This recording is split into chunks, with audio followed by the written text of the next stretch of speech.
ಚಳ್ಳಕೆರೆಯ ತಾಲೂಕು ಕಚೇರಿ ಆವರಣದಲ್ಲಿ ಕರ್ನಾಟಕ ರಕ್ಷಣಾ ವೇದಿಕೆ ತಾಲೂಕು ಅಧ್ಯಕ್ಷ ಟಿ ಮಂಜುನಾಥ್ ನೇತೃತ್ವದಲ್ಲಿ ಪ್ರತಿಭಟನೆ ನಡೆಯಿತು.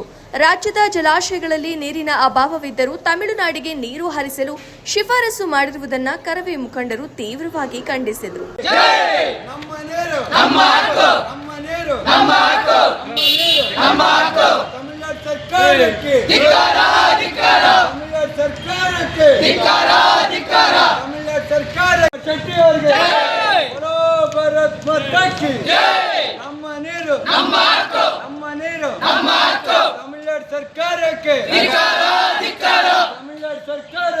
ಕೆಆರ್ಎಸ್, ಕಬಿನಿ ಹಾಗೂ ಹಾರಂಗಿ ಜಲಾಶಯಗಳಲ್ಲಿರುವ ನೀರನ್ನು ರಾಜ್ಯದ ಕುಡಿಯುವ ನೀರು ಹಾಗೂ ರೈತರ ಹಿತಾಸಕ್ತಿಗಾಗಿ ಕಾಯ್ದಿರಿಸಬೇಕು.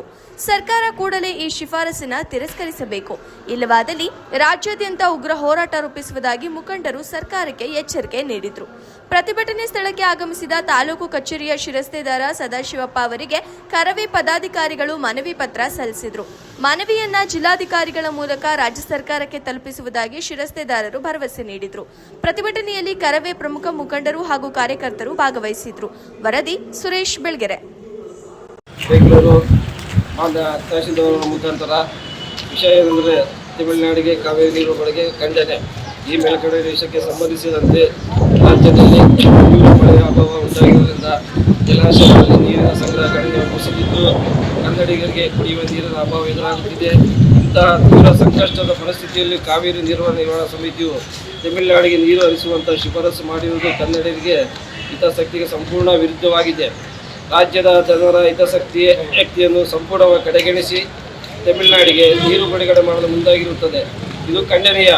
ಕನ್ನಡಿಗರಿಗೆ ಕುಡಿಯುವ ನೀರಿಗೆ ಪ್ರಥಮ ಆದ್ಯತೆ ಸಿಗಬೇಕು.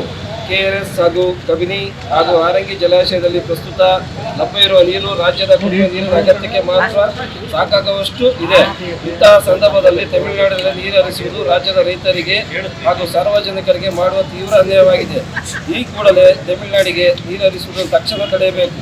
ಕಾವೇರಿ ನೀರು ನಿರ್ವಹಣಾ ಸಮಿತಿ ಏಕಪಕ್ಷೀಯ ಶಿಫಾರಸನ್ನು ರಾಜ್ಯ ಸರ್ಕಾರ ತಿರಸ್ಕರಿಸಬೇಕು ಮತ್ತು ಯಾವುದೇ ಕಾರಣಕ್ಕೂ ಜಲಾಶಯದಿಂದ ನೀರು ಬಿಡುಗಡೆ ಮಾಡಬಾರದು. ಯಾವುದೇ ಕಾರಣಕ್ಕೂ ತಮಿಳುನಾಡಿಗೆ ನೀರು ಹರಿಸುವ ಕಾರ್ಯ ನಿಲ್ಲಿಸಬೇಕು.